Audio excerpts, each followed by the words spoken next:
Good morning and welcome back to Allergic to Stupidity. I hope everybody's having a good day. I'm Bev, and this is my channel for venting, yelling, screaming, whatever, and all the stupidity I see out there, and promote Canadian stuff, Canadian pride, Canadian businesses. And today is Thursday's business, which is about Canadian businesses. Now, usually my Thursday's businesses has to do with businesses that are online that you can order from that are Canadian. But my tenant, and for anybody who knows me, my tenant happens to be my ex, can be on the same page I am. And I'm laughing because he's not jiving with his girlfriend right now. So I shut up and don't say anything. But however, he's been out at the counters and doing the shopping, which he does for us a lot. And he has come up with two things he picks up at Sobeys. Okay. And one is this company, which is SPRAGUE. And the one he picked up was, he picked up several, but the one I have in my hand is Maritime Baked Beans. And it has the little product produced in Canada. Okay. So first of all, we know it's more than 51% in Canada. And I'm trying to find this. This is done in Belleville, Ontario. Baked navy beans, molasses in a magical combination known to generations of maritime families in Canada. Okay.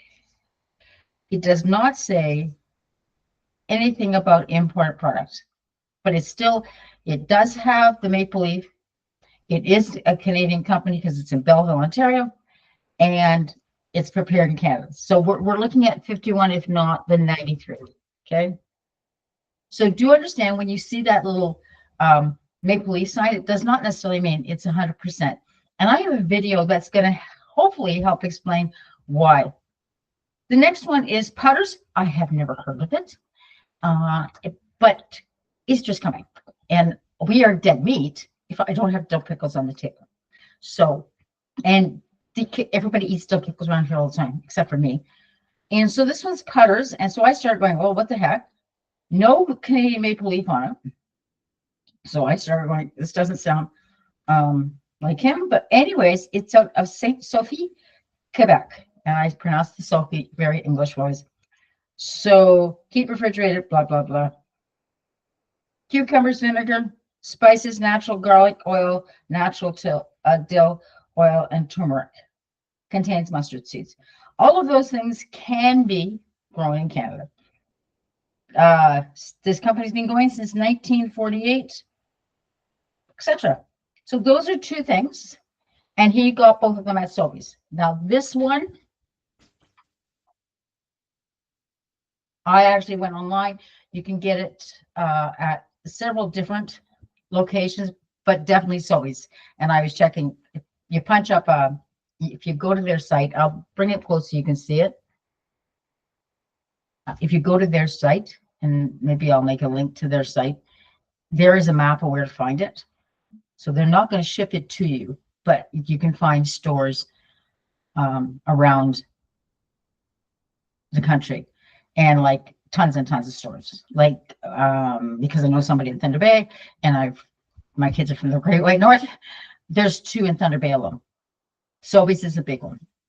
Okay, so I can't, having said this, I have not seen this at Freshco, which is the cheaper of the stores in the Sobeys line, but Sobeys definitely has it, and so do other people. So there's two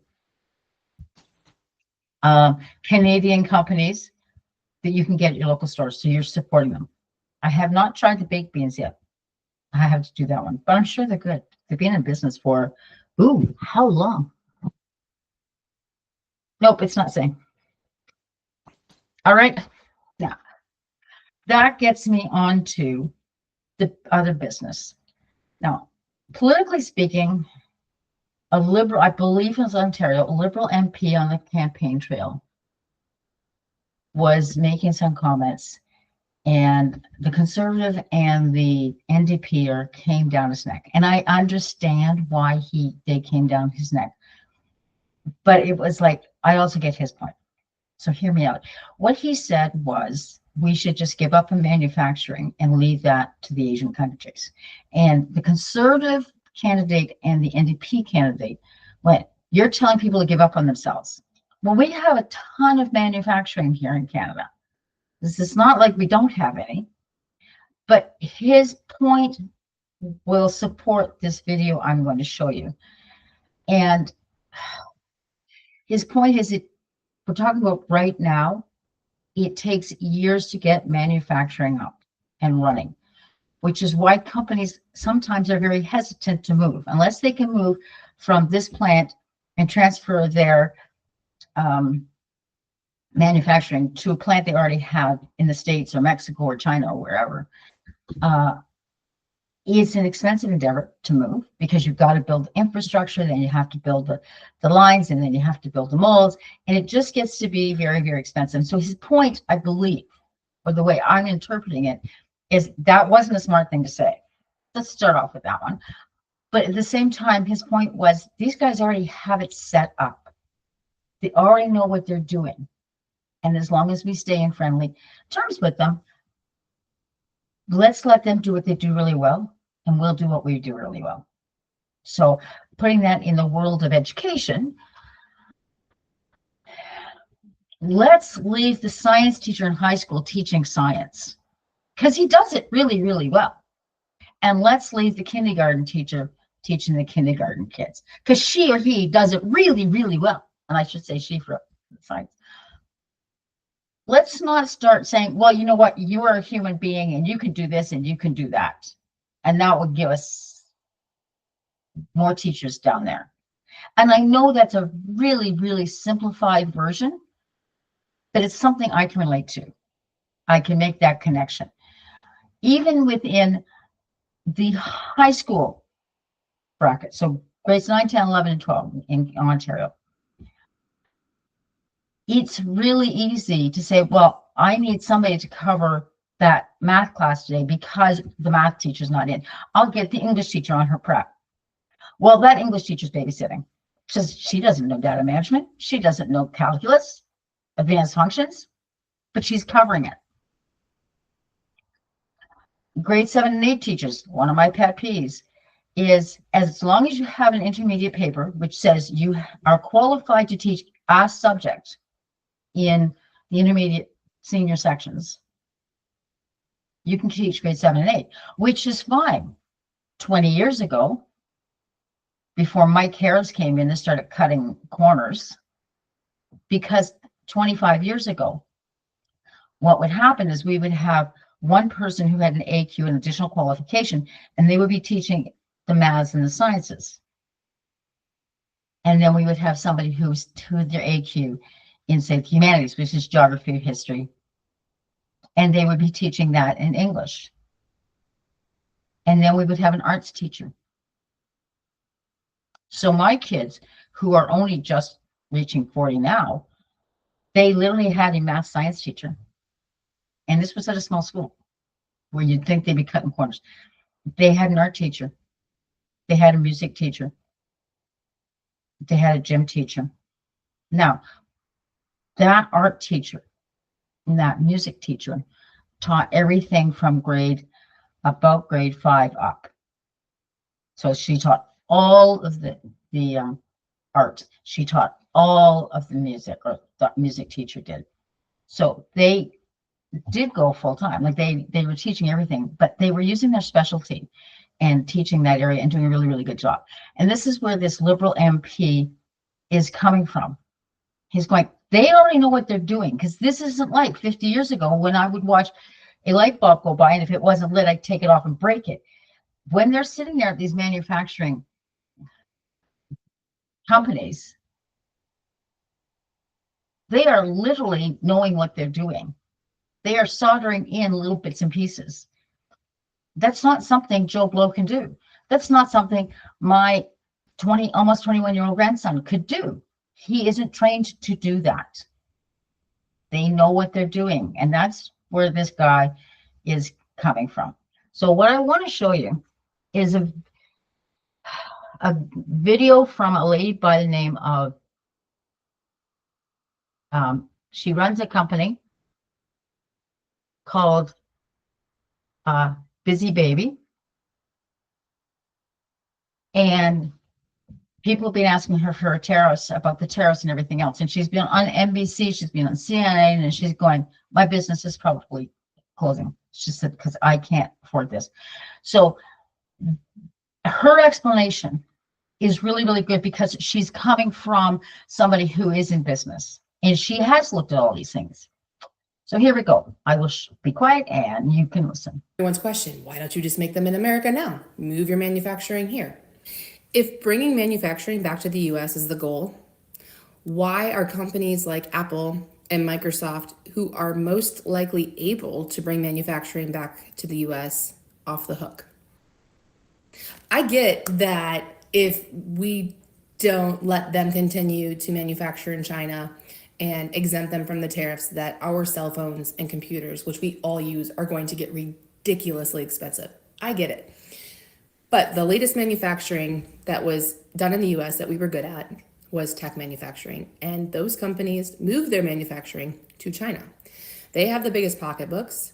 They have the most likely ability to bring that manufacturing back to the US. I'm a small business. I invented a placemat. This is my prototype. I cut and glued this together. I made a product that stops babies from dropping and throwing their toys. It's a placemat. This is the real one. Suction cups on the bottom. Comes with little toy straps that allow you to attach toys so babies can't drop them and throw them on the ground. When my son was born, I had no idea how to turn it into a real thing. I was just a mom. I had a corporate job. I made one for a friend and she forgot it one night and she's like, oh my God, it was the worst not having it. I didn't realize how useful it was until I didn't have it. You need to make that for real. And I thought, wow, how would I do that? So I found a product developer who had the expertise to help me design the product for manufacturing. And that American product developer also had a team in China to help me start manufacturing. The reason I could not start my manufacturing in the US is because I am a small business. I cannot afford to make 20,000 units. The reason US manufacturers require such high production runs is because they have to import the raw material. The raw material does not exist in the US. And so they have to import that material in volumes that are big enough to bring down the costs.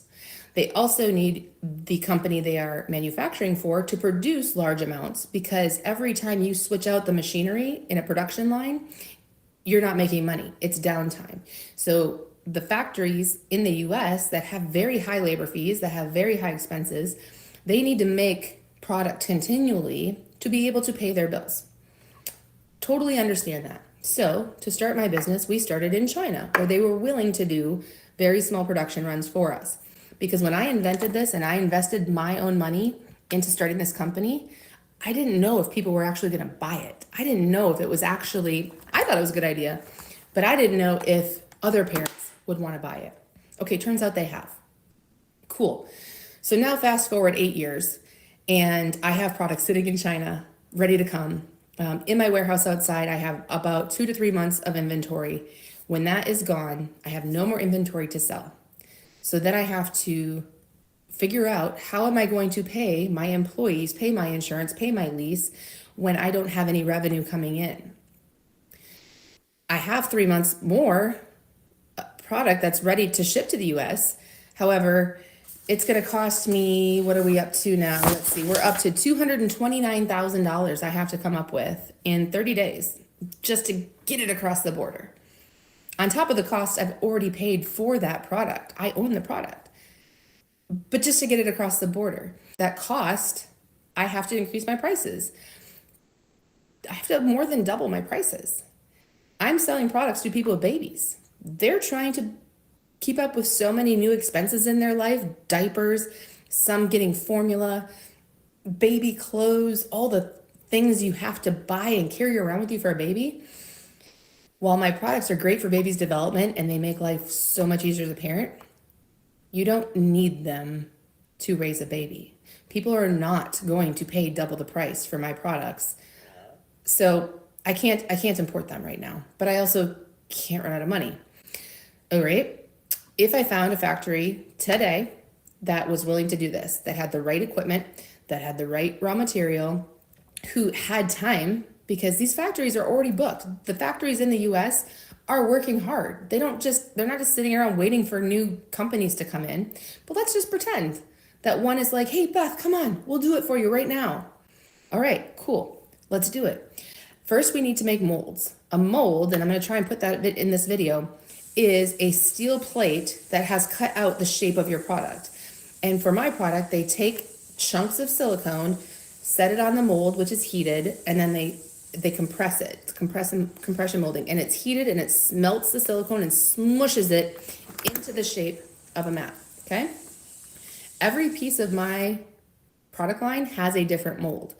The mini mat has a mold, the big mat has a mold, the bottle bungee has a mold, the tethers have a mold. I would need 8 new molds made. So you take American steel, which is not cheap. It gets sent to China to be tooled, to be turned into a mold to fit the shape, because that's where the expertise lies. And then it gets sent back. You do that 2 or 3 times until it's perfect. That process takes like 6 to 8 months. And because of the cost in the US, my molds at a minimum, if I'm lucky, will be $20,000 a piece. So I need $180,000, $160,000 just for the molds. And I need 8 months to get them made. And that's before I can even start production. One production line with my mat can do about 100 mats a day. We sell more than that right now. So I need multiple production lines. I looked into starting my own factory. The cost of the equipment alone is $1 million, more than $1 million. Then I have to find somebody who has expertise. But since we don't do this type of manufacturing in the US, there aren't people here who have the expertise to run this product line. I have to pay more for insurance. I have to pay more for labor. The cost of my products will more than double. Who's gonna buy them? Nobody. So for everyone thinking it's so easy to just make it in America, like I'm all ears. I am not opposed to that in any way whatsoever. Tell me how. Tell me what I'm not seeing here. Help me figure this out. Okay, wait, folks. That's really where I wanted the video. She did a really good job of explaining all the bits and pieces, and that it is not as simplistic as people like to think. It's not as just open up a shop. And you want to make it even more black and white. If any of you have ever crafted or you're into knitting, one of the things I do in my house, and all my kids love it if Santa gives them these for Christmas, are hand knitted or hand crocheted dishcloths. They're nice big, and nice and rough. Everybody likes them. That's great. Even if I go to Dollarama and buy the material, so I'm paying $1.25 for subpar cotton, because it's not the greatest, but the rate it goes through dishcloths. Generally, if you're hand making something like that, whatever the cost of the material is, you double it. So $1.25 for the material, and let's not include taxes there. Therefore, I'm going to charge somebody $2.50 for a dishcloth that's this big. Lovely dishcloths, nobody going to buy them. Simple as that. Why? Because I can go to any grocery store and buy 4 of them for $2.50. They're manufactured, they're fast, they're manufactured. So she has a point. Absolute point. There is a line. And that's why, to back up this gentleman, this liberal candidate, and no, I'm sort of with the conservative and the NDP's guy, I should have kept her mouth shut. I understand his point. China has, and guys, I have a lot of problems with China and its human rights issues, so, but I keep that on one plate. But they have tweaked their manufacturing wonderfully. And this isn't the 1960s, where you were just putting on a bolt. It's manual labor, simple skills that didn't take somebody who's had additional training to do it. Like, it's this just saying, well, let's just start manufacturing in Canada. Don't argue with that, but don't expect it to happen overnight. Don't expect it that I can just do this and it's gonna, bam, we're gonna have jobs in 6 months. So we have the federal government coming out saying, we are going to throw in numbers here, $2 billion into a factory to produce electric car batteries for electric cars. That sounds great. Did the jobs show up overnight? No, it took a year and a half. It took two. A, they got to get the infrastructure in. B, they have to build the factory. B, C, they have to build the lines. There's not suddenly 75,000 jobs. It doesn't instantly happen.